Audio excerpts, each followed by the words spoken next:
We're giving your college fund to your cousin. The candles on my birthday cake flickered like 18 tiny promises about to be broken. I should have known something was wrong when Mom insisted on the fancy dinner plates, the ones we only used when she had bad news to deliver with a side of asparagus. We're giving your college fund to your cousin. She's actually going to medical school. Mom clinked her glass against Dad's, the sound sharp enough to shatter more than crystal. Dad nodded, adding with practiced casualness, "You can take loans, Miranda. Everyone does these days." The room spun for a moment. All the relatives we'd invited for my 18th birthday dinner now witnesses to my educational execution. Cousin Ashley sat at the far end of the table, her acceptance letter to Johns Hopkins probably burning a hole in her purse, her parents beaming like they'd won the lottery. Which, I guess, they just had. I set down my fork carefully. The pasta Mom had made. My favorite, she'd said, for my special day, now tasting like betrayal seasoned with parmesan. Excuse me for a moment.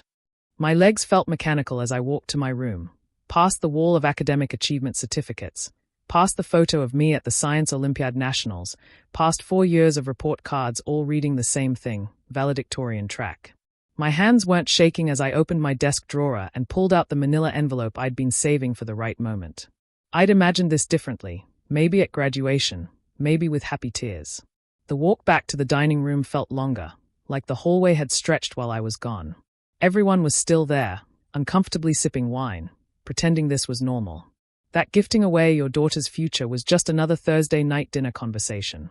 "About that fund," I said, placing the envelope on the table between the bread basket and Mom's untouched salad. "You might want to look at this first." Mom's fingers hesitated before opening it, that moment of doubt when you know the contents might ruin your appetite. She pulled out the bank statement, and I watched her face cycle through confusion, disbelief, and finally, a dawning horror that made her ruse look garish against her suddenly pale skin. "The account, it's empty." Her voice cracked like thin ice. "Has been for 6 months. I confirmed, retaking my seat with a calm I'd been practicing in the mirror since the day I'd made the withdrawal. "Every penny of the $58,000 you and Dad saved. Withdrawn completely legally, I might add, since you put my name on the account when I turned 17. Dad's face went from confused to furious so fast I thought he might have a stroke right there over the tiramisu. "You stole from us." "Stole?" I laughed, but it came out sharp, bitter. "That's rich, considering you just announced you're giving my college fund to Ashley. The fund that, legally speaking, became mine the moment I turned 18. Which was," I glanced at the grandfather clock in the corner, 3 hours ago. Ashley's mother, my Aunt Patricia, gasped. "Miranda, how could you?" "How could I what?" "Protect my own future. Plan ahead when I overheard Mom and Dad discussing this little scheme 2 months ago." I turned to my parents. "You didn't think I noticed all those hushed phone calls? The way you suddenly stopped asking about my college applications? The way Ashley's parents started coming over for casual dinners every week?" Mom's hands trembled as she set down the bank statement. "We were going to tell you." "When?" "After I'd already committed to State University? After I'd signed loan documents? Or were you going to wait until I was drowning in debt to mention that the money earmarked for my education since I was born had been redistributed to someone more worthy?" "Ashley has potential," Dad said, his voice hard. "Medical school means something. You're going for what? English? Art history? Biomedical engineering," I corrected, each syllable precise. "With a full scholarship to MIT. Which you'd know if you'd bothered to ask about the thick envelope that came last month, or noticed when I flew to Boston for admitted students weekend. But you were too busy calculating how to fund Ashley's dream while destroying mine." The silence that followed was beautiful in its completeness. You could hear the air conditioning humming, someone's phone buzzing on silent, the neighbor's dog barking 3 houses down. "MIT," Mom whispered. "But, you didn't tell us." I tried. Multiple times. But every conversation somehow became about Ashley's MCAT scores, Ashley's interviews, Ashley's future. I glanced at my cousin, who had shrunk into her chair like she was trying to disappear into the upholstery. "No offense, Ashley. This isn't your fault. Where's the money?" Dad demanded, his CFO voice emerging, the one he used to intimidate junior employees at his firm. "Invested," I said simply. "Turns out when you start working at 14, babysitting, tutoring, freelance coding, and you save every penny because your parents promised college was covered, you learn a thing or two about money. That chemistry internship last summer. Paid, despite what I told you. The app one developed? Sold it for $30,000. Add that to the college fund, some aggressive investing, and one very lucky cryptocurrency gamble. Let's just say MIT won't be a problem. You can't do this, Mom said, but her voice lacked conviction. She knew I could. I had. I did exactly what you taught me, I said, standing and smoothing my dress, the one Mom had bought specifically for this dinner, not knowing it would be the outfit I wore to my family's funeral of expectations. You taught me that family looks out for family. That's why you were giving my money to Ashley, right? Family?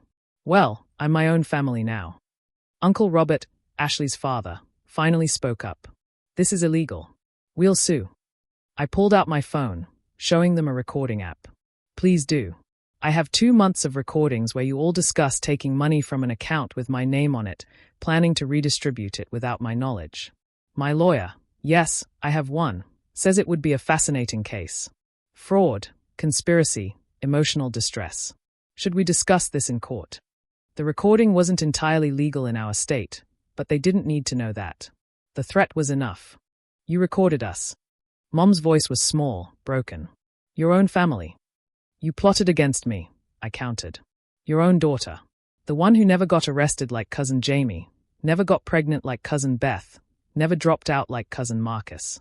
The one who did everything right, got straight A's, never asked for anything extra, wore hand-me-downs without complaining, worked every summer instead of going to camps. And my reward? Giving my future to someone whose parents make 3 times what you do. Aunt Patricia stood, her designer purse clutched like a shield. Robert, we're leaving. This is unconscionable. Unconscionable, I repeated, tasting the word. That's a good sat word, Ashley. You'll need those for medical school. Oh wait, I pulled out another paper from my pocket. You might want to check your own college fund first. See, when someone commits fraud, like saying Ashley needs financial help when your house is worth $1.2 million, schools tend to frown on that.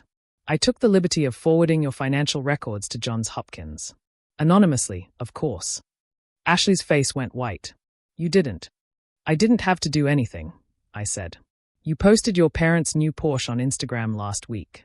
Tagged the dealership and everything. Johns Hopkins Financial Aid follows their admitted students on social media. They'll be reconsidering your need-based aid package. Hope the car was worth it. The room erupted. Shouting, accusations, chairs scraping. But I was already walking toward the door, my acceptance letter to MIT in one pocket, my new bank statements in another. Miranda. Mom called out, desperation cracking her voice. You're still our daughter. We can work this out. I paused at the doorway, looking back at the disaster of what should have been my birthday dinner. The cake sat untouched, 18 candles now drowning in melted wax, the cheerful happy birthday Miranda in pink frosting looking like a cosmic joke. I'll always be your daughter, I said quietly. But I'll never again be your victim. The money, consider it an early inheritance. Or payment for 18 years of being the responsible one while you saved every penny of sympathy and support for literally anyone else. Where will you live? Dad asked, as if hoping logistics might trap me. MIT has great dorms. But for the summer? I've already put a deposit on an apartment in Cambridge. Turns out when you have money and a full scholarship, doors open. Who knew? I walked out then, leaving behind 18 years of being the good daughter who never got rewarded for it. My phone buzzed immediately, probably them or other relatives who'd witnessed the carnage. I ignored it all, walking to my car, a beater I'd bought myself, because reliable daughters don't need reliable cars, apparently. The drive to my best friend Kayla's house was peaceful. She'd known this was coming, had helped me plan it, had even offered to let me stay with her family for the summer. Her parents actually noticed when their daughter got into MIT. They'd thrown a party, cried with joy, framed the acceptance letter. How'd it go? Kayla asked when she opened the door, already in pajamas with 2 pints of ice cream ready. About as expected. They chose Ashley. I chose myself. And the money? I smiled, pulling out my phone to show her the investment portfolio I'd been building. Let's just say MIT is covered. And medical school, if I decide to go. Maybe I'll become a doctor just to spite them. We laughed, but it was free laughter, not the careful kind I'd learned at family dinners where every emotion was measured against how it might affect others. That night, as I lay in Kayla's guest room, a room offered with love, not obligation, I thought about the birthday wish I'd made before everything exploded. I'd wished for freedom, for a future that was mine, for the chance to be more than the responsible daughter whose job was to sacrifice for everyone else's dreams. Turns out you don't need birthday candles for wishes to come true. You just need a bank account in your name, the courage to use it, and the wisdom to know when family stops being family and starts being people who share your DNA but not your dreams. My phone had 43 missed calls by morning. I blocked every number, changed my social media, started fresh. Mitt was waiting. My future was waiting. And for the first time in 18 years, I was running towards something instead of away from it. The fund might have been empty, but my life? It was finally full.